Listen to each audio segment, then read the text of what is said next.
ఇక్కడ నిన్న రాత్రి నేను ఒక వీడియో చూస్తా ఉన్నాను, వీడియో క్లిప్పింగ్ ఫ్రమ్ పులివెందుల. అక్కడ మా షర్మిలమ్మ కొంగు పట్టుకొని ఓట్స్ అడుగుతుందండి. ఈ పాలిటిక్స్ లో సెంటిమెంట్ ఈ కొంగులు పట్టుకొని అడగడం వల్ల గెలవగలిగితే మరి లీడర్షిప్ క్వాలిటీ ఎక్కడుందండి? అక్కడ మాటకు ముందు వైఎస్ రాజశేఖర రెడ్డి కుమార్తెనో అంటుంది. రాజశేఖర రెడ్డి అన్న ఉంటే కన్నా ఇలాగ చేసేవాడా? ఒక లీడర్కు ఉండాల్సిన లక్షణాలు ఏమున్నాయండి? అనవసరంగా అవినాష్ ని దినమంతా హత్య చేసినాడని చూసినారా వాళ్ళు? హత్య చేసినట్లు ఎవరు వాళ్ళకి ప్రూఫ్ చూపించారండి? ఎవరైతే హత్య చేశాడో వాడేమో బయట తిరుగుతున్నాడు. వాడు చెప్పిన మాటలు నమ్మి వీళ్ళు డిసైడ్ చేసేస్తారా? వాళ్ళేనా డిసైడ్ చేసేవాళ్ళు? మరి జడ్జిలు, కోర్టులు ఎందుకండి? ఆ చిన్న పిల్లోడు వీళ్ళకంటే 10 ఏళ్ల చిన్నోడు. అటువంటి వాడిని జీవితం అంతా నాశనం చేస్తున్నారు ఈ ఆడపిల్లలిద్దరు. కొంచెమన్నా ఎంపతి ఉండాలండి. వాళ్ళలాంటి పిల్లోడే కదా, మా ఇంట్లో పిల్లోడే అబ్బాయి కూడా. మరి వాళ్లకు పిల్లలు ఉన్నారు, వాళ్ళ జీవితం అంతా ఎంత పాడు చేస్తున్నదో ఒకసారి షర్మిలమ్మ గాని సునీతమ్మ గాని ఆలోచిస్తే వాళ్ళకి అర్థమవుతుంది. చంపిన వాళ్ళు మేము బయట తిరుగుతున్నారు, అనవసరంగా వాళ్లకు బెయిల్ ఇవ్వమని వాళ్ళ కోసం సుప్రీంకోర్టుకు వెళ్తున్నారు. కానీ ఏ పాపం చేయని మా భాస్కరన్ ఏమో సంవత్సరం నుంచి జైల్లో ఉన్నాడు, అవినాష్కేమో బెయిల్ రద్దు చేయాలని వీళ్ళు తిరుగుతున్నారు. ఇదేం న్యాయం అండి? వింటున్న మీరన్నా చెప్పండి. మరి మా ఇంట్లో పాప ఇట్లా తయారైందంటే చాలా బాధగా ఉంది. జగనన్నను కూడా ఇంక్లూడ్ చేస్తా ఉంది. సొంత అన్నయ్యను మామూలుగా శత్రువులందరూ ఒకటయ్యి మన మీద అటాక్ వస్తే మనం ఏం చేస్తాము? ఇంట్లో వాళ్ళందరూ ఒకటైతాం, మనలో ఉన్న విభేదాలన్నీ పక్కన పెట్టేసి. కానీ దీనికి ప్రకృతి సిద్ధంగా లేదండి. ఇక్కడ అన్ని వ్యతిరేకంగానే ఉన్నాయి. అబద్దాల జనకుడైన అపవాది కోరల్లో చిక్కుకోయినున్నారు ఈ అమ్మాయిలిద్దరూ. చాలా బాధాకరం అండి. రాత్రి నేను వీడియో చూస్తుంటే బీపీ సడన్ గా రేజ్ అయిపోయింది. ఎంతమందికి అలా ఉన్నదో పరిస్థితి నాకు తెలియదు. మా కుటుంబాన్ని రాజశేఖరన్ గాని వివేకమన్నన్ గాని ప్రేమించే వాళ్ళు ఎంత మంది ఉన్నారు. రాజశేఖరన్ ఇప్పటికి కూడా కోట్లాది మంది మనసులో పెట్టుకుని ఆరాధిస్తున్నారు. నేను మీటింగ్స్ కి వెళ్ళినప్పుడంతా ఎంత ప్రేమగా నన్ను ఆహ్వానిస్తారు. It's because of him only. మరి వివేకమన్నన్ చంపిన వాళ్ళు వివేకమన్న నాకు క్లోజ్ కాదా? ఒకగానొక చెల్లెల్ని నన్ను నెత్తిన పెట్టుకుని చూసుకునేవాడు. వాళ్ళిద్దరికున్న ప్రేమ కంటే నా ప్రేమ ఎక్కువ అండి. నేను గట్టిగా చెప్పగలను. వివేకమన్న అంటే నాకు చాలా ఇష్టం. మరి నాకు బాధగా ఉండదా? కానీ వాళ్ళు ఇవన్నీ రాజకీయంలో చేర్చి ఇంత అన్యాయంగా మాట్లాడుతుంటే ఏం చేయాలో తెలియని పరిస్థితిలో వాళ్ళ ఇంట్లో వాళ్ళందరూ ఏడుస్తున్నారండి. వీళ్ళిద్దరి పర్సనల్ అజెండాతో పర్సనల్ గా వాళ్ళు ఎన్ని కక్షలు పెట్టుకున్నారు జగన్ మీద గాని అవినాష్ మీద గాని. దీనివల్ల ఏమవుతుంది? రాష్ట్రం అంతా అల్లకల్లోలం అయిపోతా ఉంది. పులివెందుల్లో రాజశేఖరన్న వివేకమన్న ఫ్యాక్షనిజం ఉండకూడదని చెప్పి మా నాన్న ఉన్నప్పటి నుంచి మొదలు పెట్టారు. ఫ్యాక్షనిజం ఉండకూడదని. నాన్నని చంపినప్పుడు కూడా ఏమీ యాక్షన్ తీసుకోవద్దని మా అమ్మ అందరినీ కోరింది. అట్లా కామ్ గా జరిగిపోతా ఉంది. ఇటువంటి సమయంలో రాత్రి ఆమె అక్కడ వెళ్ళినప్పుడు ఎంత అల్లకల్లోలం. వాళ్ళు కార్యకర్తలు వీళ్ళని కొట్టుకోవడము, రాళ్లేసుకోవడం ఎన్ని న్యాయంగా ఉన్నాయండి? సమాధానంగా శాంతి సమాధానాలతో ఉన్న వాళ్ళని ఇట్లా అల్లరి పెట్టడం ఎంత మాత్రం సమంజసం? ఇవన్నీ కూడా అండి దయచేసి వాళ్ళు చూస్తే ఆ అమ్మాయిలారా మేనత్తగా చెప్తున్నా, దయచేసి మీరు మారండి. ఇప్పటికైనా నోరు మూసుకోండి. This is not correct. రాష్ట్రాన్ని పాడు చేస్తున్నారు. జగన్ ప్రభుత్వంలో పేదలందరికీ సంక్షేమాలు అందుతున్నా ఎంత హ్యాపీగా ఉన్నారో నేను చూస్తున్నా. మరి వాళ్ళ అటువంటి ప్రభుత్వాన్ని పడగొట్టాలని మీరు ప్రయత్నం చేస్తున్నారే. మీకు అసలు కరుణ జాలి ఏం లేదా? మీరే ఆలోచించుకోండి. కానీ మీరు చేసేది మాత్రం చాలా తప్పమ్మా.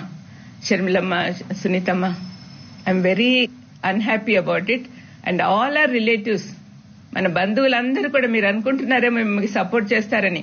Just because you are Rajasekhara Reddy's daughter, it doesn't mean that you are doing whatever you are doing. మీరు చేసేదంతా కరెక్ట్ అని అనుకోవద్దుమా. ఆయన పేరు చెప్పుకొని తిరుగుతూ ఆయనకు అవమానకరంగా బిహేవ్ చేస్తున్నావు. నువ్వు చేసే పనులు ఏమైనా అన్న సంతోషంగా చూస్తున్నాడు అనుకుంటున్నావా? ప్రతిదీ ఆయన శత్రువులందరినీ చుట్టూ చేరారు, వాళ్లతో ఏకమైపోయావు. రాజశేఖరన్ ఉన్నప్పుడు ఎంతమంది కష్టపెట్టారో వాళ్ళందరూ కూడా నీతో ఉన్నారు మా. ఒక్కసారి ఆలోచించు. ఏమో నీకు నీ కళ్ళు నీ చెవులు అన్ని మూసుకుపోయినాయేమో అనిపిస్తా ఉంది. పులివెందుల్లో కడపలో జరుగుతున్న ఎంత డెవలప్మెంట్ నీకు కనపడడం లేదా? ఆనాడు రాజశేఖరన్ పనిచేస్తున్నప్పుడు రాష్ట్రమంతా తిరుగుతుంటే వివేకమన్న పులివెందుల్లో ఉండి చూసుకునేవాడు. మరి ఏదో తప్పు మార్గంలో వెళ్ళాడు, కాంగ్రెస్ కు సపోర్ట్ చేస్తూ ఎనిమి అయిపోయినాడు. ఆ రోజు నుంచి తనకు జగన్ కు ఒక సపోర్ట్ కావాలి కదా, అందుకని యవనస్తుడైన అవినాష్ ను పెట్టుకున్నాడు. అవినాష్ ఏ లోటు లేకుండా గత 5 సంవత్సరాలు ఎంత పని చేసినాడో మీరందరూ చూసినారు. అవన్నీ ఎందుకు ఆలోచించటం లేదు మీరు? ఒక్కసారి ఆలోచించమ్మా దయచేసి. ఇద్దరు కూర్చొని మాట్లాడుకోండి, మీరు చేసే పనులు కరెక్ట్ గా ఉన్నాయా లేదా, ప్రజలకి ఎంత హామ్ చేస్తున్నారో ఒక్కసారి ఆలోచించండి. మీకు అసలు ప్రజల మీద ప్రేమ ఉందా? మీ నాన్నకున్న ప్రేమలో కనీసం ఒక 100వ వంతన్నా ఉందా మీకు? జగన్ ఈ మధ్య ఇప్పుడు చూపిస్తున్న ప్రేమలో మీకు ఏమైనా ఉందా? అసలు నిస్వార్థంగా పనిచేస్తున్నాడే ఆ బిడ్డను పాడు చేయాలని మీరు చూస్తున్నారు. మీరు ఎన్ని మాటలు అంటున్నా కూడా అవినాష్ ఒక్కసారి నోట్లో నుంచి మాట అనలేదు మీకు అగేన్స్ట్ గా. పైపెచ్చు నాతో అంటున్నాడు, అక్కోళ్ళ కోసం నేను ప్రార్థన చేస్తున్నాను అత్త అని. మరి అటువంటి బిడ్డను మీరు ఇంతగా అన్యాయంగా సాధిస్తున్నారే, ఏం బాగుకుంటారండి? మీ చుట్టూ ఉన్న వాళ్ళందరూ కూడా మిమ్మల్ని నాశనం చేయడానికి ప్రయత్నం చేస్తున్నారు. ఆ ఊబిలోకి పోవద్దండి. శత్రువులందరూ ఏకమైనారు, జాగ్రత్త. మీరు నాశనం అయిపోతారు. మీరు మంచి మనసుతో మీ మనసు మార్చాలని దేవుణ్ణి కోరుకుంటూ ఉన్నాను. మీకోసమే ప్రార్థన చేస్తున్నా. జగన్ కు భద్రత కావాలని, అవినాష్ గురించి మీకు కోపం లేకుండా పోవాలని ప్రార్థన చేస్తున్నా. నా ప్రార్థన దేవుడు తప్పనిసరిగా ఆలకిస్తాడని నమ్ముతూ ఉన్నా. మీకు అసలు దైవ భయమే పోయింది మా. దేవుడు అంటే భయభక్తులతో పెంచారు మీ తల్లిదండ్రులు. ఇప్పుడెందుకు ఇలాగ తయారయ్యారు? ఆలోచించుకోండి. మరి ఎందుకు మేడం, ఏ ఉద్దేశంతో ఈ రకమైనటువంటి వ్యాఖ్యలు వేస్తున్నారు అనుకోవాలి? షర్మిల గానీ లేకపోతే సునీత గారు కానీ కోర్టుల చుట్టూ వెళ్లడం, లేకపోతే అవినాష్ రెడ్డిని వైఎస్ జగన్మోహన్ రెడ్డి టార్గెట్ చేయడానికి ఏమైనా ఇంటెన్షనల్ ఎజెండా ఏమైనా ఉందా పర్సనల్ గా? మాకైతే ఏం కనపడడం లేదండి. మాకైతే ఏం కనపడడం లేదు. ఎందుకు అట్లా చేస్తుందో మాకు అర్థమే కావట్లేదు. ఈ ఆస్తులు గొడవ అంటారా, మీకు అందరికీ తెలిసిందే. ఈడీలో ఉంది, ఈడీ నుంచి రిలీజ్ అవుతానే ఇస్తానని చెప్పాడు జగన్. అందరికీ తెలిసిన విషయమే కదా. మరి ఎందుకు అంత కోపం పెంచుకుంటా ఉందో తెలియదండి. మీరు ఫ్యామిలీకి ప్రస్తుతం పెద్ద దిక్కుగా ఉన్నారు, మీరు ఒకసారి వాళ్ళతో మాట్లాడే ప్రయత్నం చేశారా? వాళ్ళతో నేను చేశానండి. మీ జీవితాలు పాడు చేసుకుంటున్నారమ్మా, this is not the correct way అని చెప్పినప్పటి నుంచి నాతో మాట్లాడడం మానేశారండి. మొత్తం పొలిటికల్ ఎజెండానే ఉందంటారా? ఫ్యామిలీ పరంగా మీరు చెప్పినట్టు ఆస్తులు లింకప్ అయ్యా?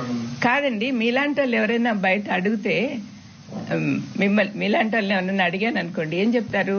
వాళ్ళ మాటల్లో పర్సనల్ అజెండా, పర్సనల్ గ్రడ్జ్ కనపడతా ఉంది, కక్ష సాధింపు. ఇది మాలో ఎప్పుడు కనిపించలేదండి. మా ఫ్యామిలీలో ఎవరికి కూడా ఇట్లాంటి కక్ష సాధింపులు లేవు. మరి ఎందుకు ఆ పాపకు వచ్చిందో నాకు తెలియదండి. ఫర్దర్ చెప్తా ఉందండి, అంటే ఫ్యామిలీ పరంగా బాగా డిస్టర్బెన్స్ చేశారు పొలిటికల్ గా. మీ ఫర్దర్ స్టెప్ ఏమైనా ఉందా? ఎందుకంటే వాళ్ళతో మాట్లాడినా కూడా పర్సనల్ గెజ్జిగా పోయారు అంటున్నారు. అంటే ఇప్పుడు మేము పెద్దవాళ్ళమందరము చేతులు ఎత్తేసినట్టే. అంటే ఇంకా ఆమెను మార్చే శక్తి మాకు లేదని వాళ్ళ అమ్మ కూడా వెళ్ళిపోయింది అమెరికాకు. ఇంకా మిగతా పెద్దోళ్ళు, నాతో పాటు తమ్ముళ్ళు గాని, మా పెద్ద వదిన గాని, వీళ్ళందరూ కూడా మాట్లాడడానికి అశక్తులుగా ఉన్నారు. ఎందుకంటే ఎట్లా చెప్పిన మాట వినదు, ఎందుకులే అన్నట్టుగా. కానీ దీనివల్ల రాష్ట్రం నాశనం అయిపోతుంది, ప్రజలంతా బాధపడుతున్నారు. నేనెప్పుడు పేదోళ్ల పక్కన తిరుగుతూ ఉంటానండి, పేదోళ్ల మధ్యలో. వాళ్ళ బాధలు చూశాను నేను, వాళ్ళు ఎంత కష్టపడుతున్నారో చూశాను. ఈ 5 సంవత్సరాల నుంచి కోవిడ్ టైంలో గానీ, కోవిడ్ తర్వాత గానీ ప్రజలు ఎంత ధైర్యంగా నిద్రపోతున్నారంటే అది కేవలం జగన్ ప్రభుత్వం వల్లనే. మరి ఇలాంటప్పుడు ఈ పిల్లలిద్దరు వచ్చి ఇంత నాశనం చేస్తుంటే, శత్రువులతో ఒకటయ్యి ఎంత బాధగా ఉంటుందో మీరే ఆలోచించండి.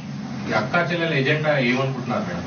స్పష్టంగా అంటే ఇన్నోరు రాష్ట్రంలో దిగారు, ఇప్పుడు పులివెందులు అంటే మీ కుటుంబాన్ని కంచిపోటు అక్కడే మిమ్మల్ని వ్యక్తిగతంగా డ్యామేజ్ చేసేలాగా మాట్లాడుతున్నారు. దాన్ని అజెండా ఏముందండి, వాళ్ళు శత్రువుల చేతుల్లో కీలుబొమ్మలు అయిపోయారు, అంతకంటే వేరే అజెండా లేదు. వాళ్ళకి డబ్బులు బాగా ఇస్తా ఉన్నారు అన్నారో అనుకుంటున్నారో, లేకపోతే పదవులు ఇస్తామంటున్నారో, లేకపోతే ఇంకా ఏం చేస్తున్నారో నాకైతే తెలియదు. కానీ వరల్డ్లీ బెనిఫిట్సే వాళ్ళు కోరుకుంటున్నారు. జగన్ సీఎం అయినప్పటి నుంచి బంధువుల రికమెండేషన్లు పెద్దగా పట్టించుకోడే, ముందు నుంచి చెప్పినాడు మాకు, మీరు బంధువులు ఇంటర్ఫియర్ కావద్దండి, నాకు మొహమాట పెట్టద్దండి, నాకు మా ఆఫీసర్లు, మా మినిస్టర్లు, మా ఎమ్మెల్యేలు వాళ్ళు ఎట్లా చెప్తే అట్లా పోదాము అన్నట్టుగా చెప్పాడు. అందుకని వాళ్ళకి పనులు కావట్లేదని కోపం పెట్టుకున్నారు. అందరికీ పదవులు కావాలండి, అందరికీ పదవులు కావాలా? పదవులు లేకుండా మనం దేవుని సేవ గాని ప్రజల సేవ గాని చేయలేమా? వాళ్ళు ఆలోచించుకోవాలి. వాళ్ళు పదే పదే మాత్రం వైఎస్ అవినాష్ రెడ్డి పేరు కానీ భాస్కర్ రెడ్డి గారి పేరు ప్రస్తావిస్తున్నారు. ఈ కేసు అంతా విచారణ జరుగుతుందని వాళ్ళు కుటుంబ సభ్యులు వాళ్ళు అంటున్నప్పుడు